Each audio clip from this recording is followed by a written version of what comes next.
E mais uma vez a oportunidade de ouvir Daniel Toledo na programação da sua Jovem Pan. Daniel, boa tarde, seja bem-vindo. Boa tarde a todos, obrigado mais uma vez pelo convite. Daniel, embora já praticamente uma semana daquele trágico evento no Capitólio, como é que repercutiu isso aí? Péssimo, péssimo. Você vê o Partido Republicano se partindo dentro dos Estados Unidos, você vê o presidente Trump perdendo cada vez mais apoio, inclusive dos seus próprios eleitores, você vê o vice-presidente Pence tentando contornar a situação e um pedido de impeachment protocolado. Então, nós temos aí uma situação bem agravada, né? E, na verdade, as pessoas estão pensando que os democratas estão querendo o impeachment do presidente. Na verdade, não só os democratas, pasme, porque querem tirá-lo do poder nos últimos 15 dias que ele tem. Não é por isso, não, é porque eles querem torná-lo inelegível para as próximas eleições. Então, esse impeachment tem um sentido muito maior do que às vezes as pessoas estão imaginando. E o anúncio do Trump também de não participar da solenidade de posse do Biden também deve ter... como soou isso aí para vocês, Daniel? Soou péssimo, né, para a questão da democracia, mas soou ótimo por uma outra questão, porque realmente a presença do presidente Trump ali, se você olhar hoje, ele deu uma entrevista ali no border, né, no muro que ele construiu na fronteira com o México, onde ele falou a palavra tremendous, ou seja, tremendo, né? Eu acho que 28 vezes no discurso dele de 5 minutos, então você vê que tem ali uma tendência de tentar se mostrar realmente forte, mas você vê que ele está bem abatido com tudo que aconteceu e ele agora está tendo uma série de problemas aí porque ele não conseguiu provar as alegações que ele tinha falado de fraude nas eleições. Então ele perdeu muitos apoiadores, perdeu muita força política e ganhou alguns processos, porque muitos promotores começaram a cogitar a hipótese de acioná-lo criminalmente pelo que ele fez no caso da incitação à violência dentro do país, que isso acabou gerando violência no país. E as pessoas estão falando que o bloqueio dele no Twitter e em várias outras redes sociais, todas, na verdade, tem a ver com a questão da liberdade de expressão. Não tem a ver com a questão da liberdade de expressão. O que se fala aqui é que ele não foi bloqueado por causa da falta de liberdade de expressão. Ele foi censurado até a posse do novo presidente, justamente porque ele estava incitando a violência por grupos extremistas, e isso estava colocando o país em risco. Daniel, vi direito ou teve senador mudando de lado, saindo de republicanos para democratas? Teve isso aí acontecendo aí? Teve sim, não só senadores, né? A gente viu muita coisa estranha acontecendo agora recentemente por causa disso. Alguns entes partidários, né, algumas pessoas mudaram realmente de partido por causa dessa questão. Nós tivemos aí também, principalmente, aí a questão da falta de apoio parlamentar que o presidente teve. Nós tivemos aí literalmente o abandono do presidente em razão da decepção com que muitos apoiadores dele tiveram. E você vê hoje muitos grupos de apoio ao presidente se manifestando em redes sociais, canais de YouTube, mídias e tudo mais, dizendo que eles não concordam com o que o presidente fez, não concordam com a história que ele criou e bateu em cima, usou todo o nome dele, a força política dele, a imagem dele para criar uma história. E vou além, né? Não sei se você viu aí o Rudolph Giuliani e a outra advogada que defendiam o presidente, eles agora estão respondendo ao New York Bar num processo de cassação da licença deles, né, por eles terem sustentado processos onde eles sabiam que não haveria prova para comprovar aquilo que estava acontecendo. Então existe a chance, inclusive, dos advogados dele perderem as licenças por agirem de forma dolosa em uma fraude. Qual a avaliação perante o mercado internacional, né, outros países e forças e potências diante dessa fragilidade deixada nesse momento por esse sistema eleitoral norte-americano, por um presidente que não reconhece a sua derrota, por toda essa crise gerada por ele? A fragilidade ela já foi avaliada? Em que nível ela se encontra, Daniel? ela está sendo avaliada, ainda ela está sendo medida, né? Se a gente for olhar, historicamente, as pessoas pensam que os democratas são paz e amor, e na verdade não são.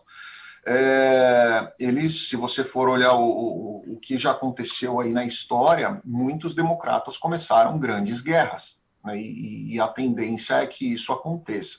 Então, muitas pessoas estão imaginando que a entrada do Biden vai ser algo muito tranquilo, num sentido da China ganhar muito espaço, talvez por causa do relacionamento político que ele tem aí, econômico, que ele e o filho dele têm com a China, mas não por causa dos Estados Unidos, porque a chance deles entrarem num conflito é muito grande.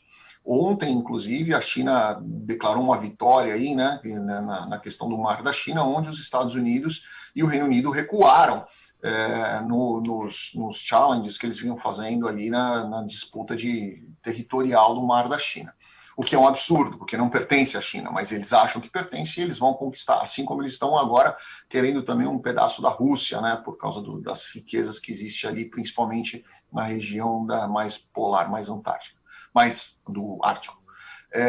Então a China pode ganhar espaço, mas a grande preocupação do mundo não é só a China, né, é o Irã.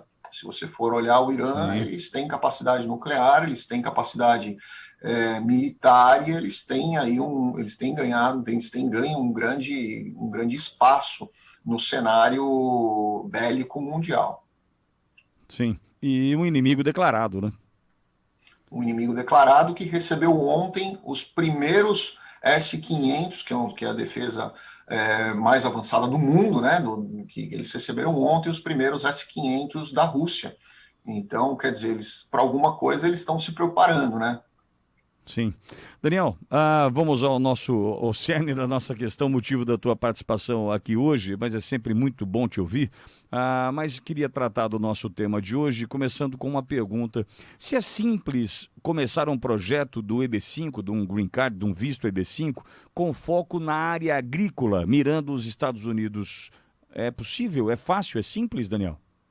É fácil, não diria que é, mas é possível sim. Nós tivemos um caso, inclusive, há uns 4, 5 anos atrás, onde nós fizemos para um cliente nosso, que era de Goiás, nós já fizemos uns 3 projetos nesse sentido, mas esse aí foi um que nos marcou bastante. Ele adquiriu uma fazenda no Alabama, e nós fizemos uma pesquisa muito bacana, porque ele já era pecuarista, e ele queria investir em algo mais ou menos na mesma área em que ele tinha experiência. E nós encontramos, junto com ele, junto com o broker, uma fazenda no Alabama que atendia as necessidades dele. Ele fez esse projeto, conseguiu um financiamento de 40% do valor dessa fazenda, ele pagou 2,8 milhões nessa fazenda, de dólares, na época o dólar estava um pouco abaixo de 3, só para ter uma ideia de valores aí. E ele conseguiu o EB5 dele, ele conseguiu o Green Card dele, e hoje ele, inclusive, tem outros negócios ali na região, comprou outras propriedades ali para fazer uma ampliação desse negócio dele, foi realmente muito bacana. E esse resultado certamente já inspirou outros resultados alcançados junto a outros clientes, Daniel? Esse realmente foi um referencial para nós, porque primeiro eu não tinha muita noção de como funcionaria essa questão da agropecuária, né? Porque ali ele não só tem a parte agrícola da fazenda, mas ele também tem a parte pecuária, onde ele tem gado ali, onde ele produz e tem um retorno muito bacana. Eu até conversei na época com alguns amigos meus pecuaristas no Brasil, e ele também era um pecuarista no Brasil, e ele falou, olha, nós estamos aqui, você está apresentando para mim uma taxa de retorno nessa fazenda de 29 meses, né? Ele colocou lá na fazenda, se não me engano, 1,6 milhões de dólares, e o resto foi financiado pelo banco em 30 anos, com juros de 3,2 ao ano, mais menos, né, o subsídio que eles tinham ali, dava mais ou menos 2,1 ao ano. Então, a previsão de retorno de capital dele ali, pelo que a fazenda já faturava em si, ela é uma fazenda extremamente produtiva, seria de 29 meses, o que é um número sensacional comparado com números do Brasil. Agora, Daniel, para conseguir esse Green Card, além desse investimento, é importante destacar que está no escopo disso a geração de empregos, né? Sim, o EB5 é um visto que exige que o investidor gere pelo menos 10 empregos atrelados naquele negócio onde ele está abrindo ou que ele está investindo, né, nas duas modalidades de EB5, seja no EB5 direto ou no indireto.